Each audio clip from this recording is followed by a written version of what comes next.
Hello नमस्कार दोस्तों, कैसे हैं आप सभी लोग। उम्मीद कर रहे हैं आप सभी लोग एकदम मस्त होंगे, ज़बरदस्त होंगे।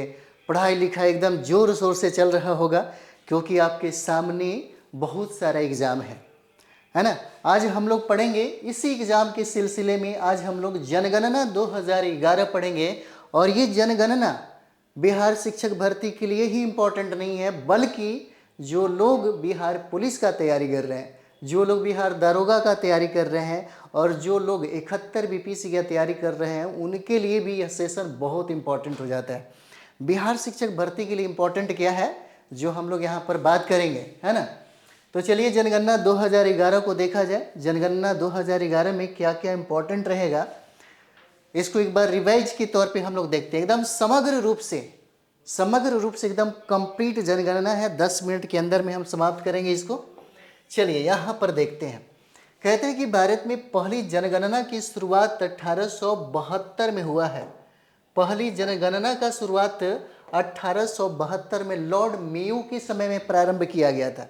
और लॉर्ड मेयो के समय में यह प्रारंभ किया गया था। उस समय भारत में ईस्ट इंडिया कंपनी शासन कर रही थी। वह अपने फायदे के लिए यहाँ पर जनगणना कराया था। यानी कि पहला जनगणना 1872 में किसके समय में, तो लॉर्ड मेयो के कार्यकाल में हुआ। लेकिन यह नियमित रूप से जनगणना नहीं हुआ। नियमित रूप से जनगणना बाद में 1881 से प्रारंभ होता है। यानी कि देश में नियमित जनगणना की शुरुआत लॉर्ड रिपन ने प्रारंभ किया था। लॉर्ड रिपन ने इसको प्रारंभ किया और यह प्रारंभ 1881 में होता है ना। और भारत जब आज़ाद हो गया, जब देश हमारा आज़ाद हो गया, तो देश की आज़ादी के बाद यानी कि स्वतंत्र भारत की पहली जनगणना कराई गई 1951 में, है ना। पहली जनगणना 1951 में कराया गया। उसके बाद देखिए जनगणना का महाविभाजक वर्ष कब कहा जाता है, कब माना जाता है, तो यह महाविभाजक वर्ष जो है 1921 को माना जाता है। एक बार यह सवाल पूछ दिया था आपके एग्जाम में, जनगणना से संबंधित कौन सा अनुच्छेद है जिसमें इसका जिक्र किया गया है, तो यह 246 अनुच्छेद हो जाएगा। और जनगणना का जो विषय है, यह जनगणना का विषय 7वीं अनुसूची के संघ सूची में इसका वर्णन मिलता है। 7वीं अनुसूची के संघ सूची में जनगणना का वर्णन मिलता है। और जनगणना की अवधि मतलब प्रत्येक 10 वर्षों पर जनगणना कराई जाती है। हालांकि 2011 का जनगणना है, लेकिन 10 वर्ष इसमें ऐड कर देंगे, है ना। तो अभी तक जनगणना जो है उसको पारित नहीं कराया गया। वजह बहुत सारा चीज़ें हो सकता है ना। तो यहाँ पर देखेंगे जनसंख्या का अध्ययन क्या कहलाता है। जनसंख्या का अध्ययन जो है डेमोग्राफी कहलाता है। जननांकी इसको कहते हैं हम लोग, है ना। 2011 की जनगणना का क्रम क्या है, तो यह क्रम देखेंगे तो देश की यह 15वीं जनगणना है और स्वतंत्र भारत की यह 7वीं जनगणना है। इंपॉर्टेंट है यह देश की, जब से यह प्रारंभ हुआ जनगणना क्रम के हिसाब से देखेंगे तो यह 15वीं जनगणना हो जाएगा। लेकिन स्वतंत्र भारत की जनगणना के क्रम में देखेंगे तो ये हमारा 7वीं जनगणना हो जाता है, 2011 जनगणना।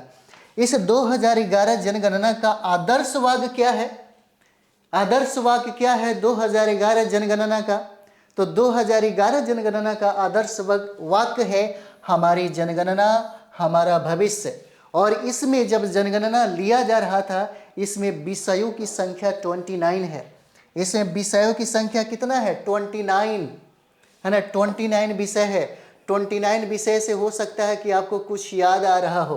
पंचायती राज व्यवस्था में विषयों की संख्या 29 हो जाता है और नगर पालिका की विषयों की संख्या 18 हो जाता है ना। और इसी जनगणना 2011 जनगणना का जो विषय था, जिस पर आधारित प्रश्न पूछे जाते थे, जनगणना किया जाता था, उसका विषय कितना है, 29 है। याद रखेंगे आप सभी लोग। जनगणना का शुभंकर कौन है, तो प्रगणक शिक्षिका हो जाती हैं ये, इसका शुभंकर।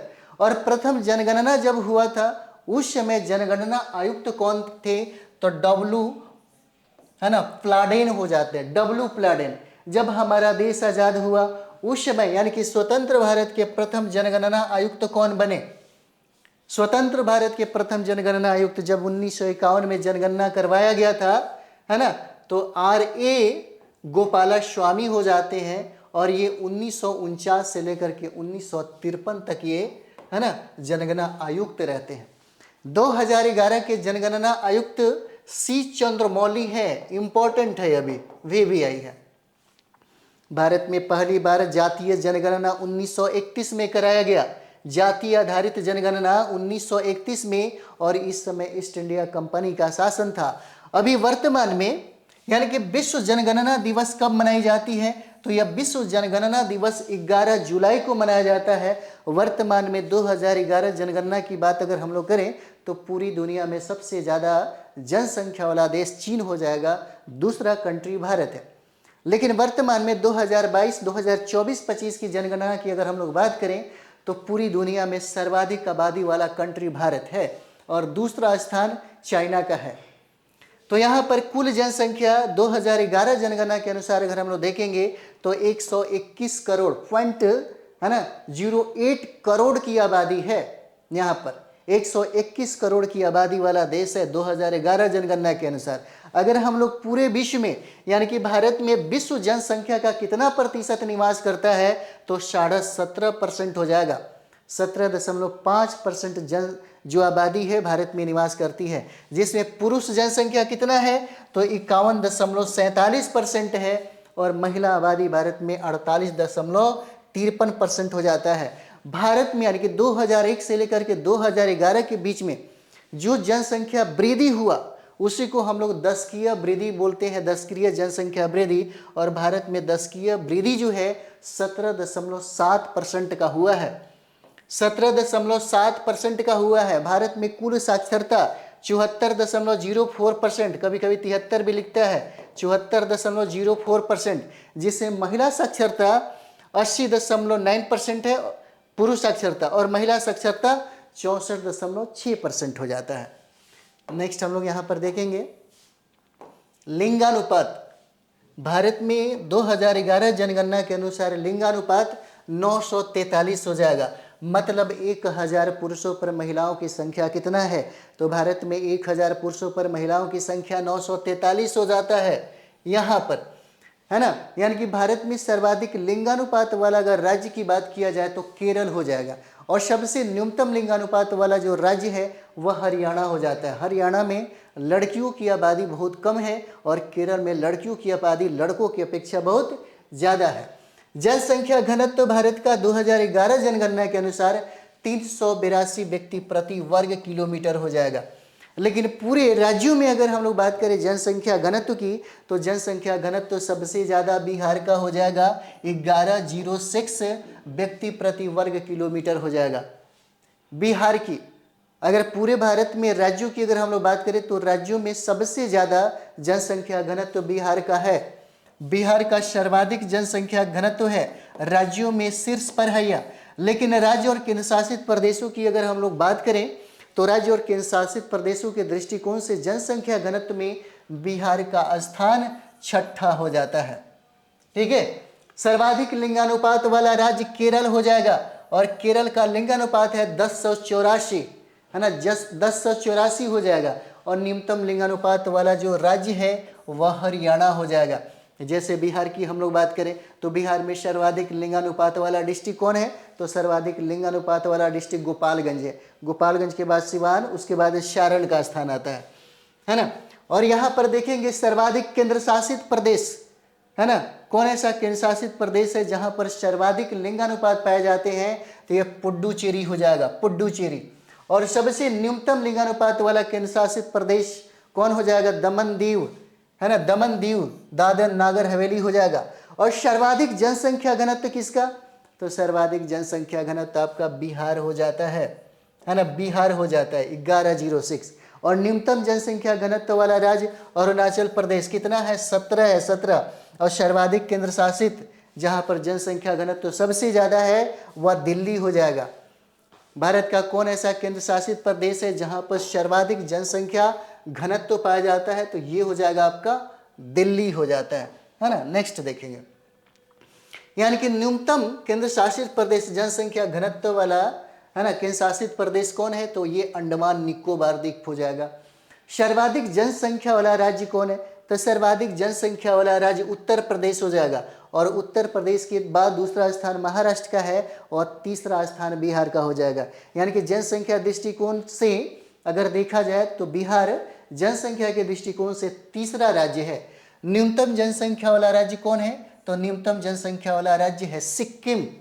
सिक्किम न्यूनतम जनसंख्या वाला राज्य है। सर्वाधिक केंद्र शासित प्रदेश जनसंख्या वाला राज्य कौन है? तो दिल्ली। यानी कि कौन ऐसा केंद्र शासित प्रदेश है जहां की आबादी सबसे ज़्यादा है? तो दिल्ली की आबादी सबसे ज़्यादा है। न्यूनतम यानी कि जनसंख्या वाला केंद्र शासित प्रदेश कौन है? तो यह लक्षद्वीप हो जाएगा। एकमात्र राज्य जहां जनसंख्या घटी है, कम हुआ है, नागालैंड राज्य है। यानी कि भारत का सर्वाधिक साक्षरता दर वाला राज्य कौन है? तो केरल हो जाएगा। कितना परसेंट? 94% हो जाएगा। भारत का कौन ऐसा राज्य है जहां पे साक्षरता दर सबसे कम है? बिहार का 61.08% हो जाएगा।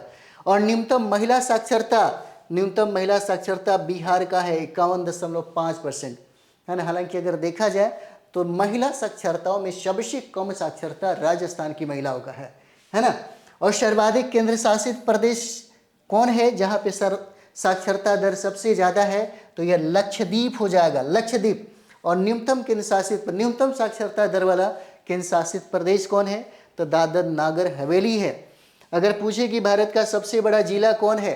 तो भारत का सबसे बड़ा जिला थाने जो महाराष्ट्र में है। सबसे छोटा जिला दिबांग घाटी में है, अरुणाचल प्रदेश में है।